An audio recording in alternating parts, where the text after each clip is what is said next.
Егіш. Мен Төлеген Дилара, Ақсу қаласының Абай атындағы жалпы орта білім беру мектебінің 4-ші Б сынып оқушысымын. Сіздің назарыңызға Абайдың 45-ші қара сөзі. Құдай табарака ва тағаланың барлығының үлкен дәлелі.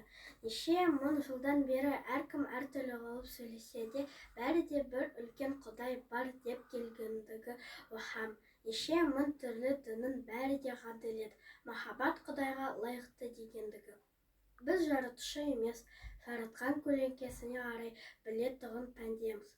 Сол махаббат пен ғаділетке қарай тартпақпыз. Сол Алланың хикметін біреуден бірі анығырақ сезбекпен артылады.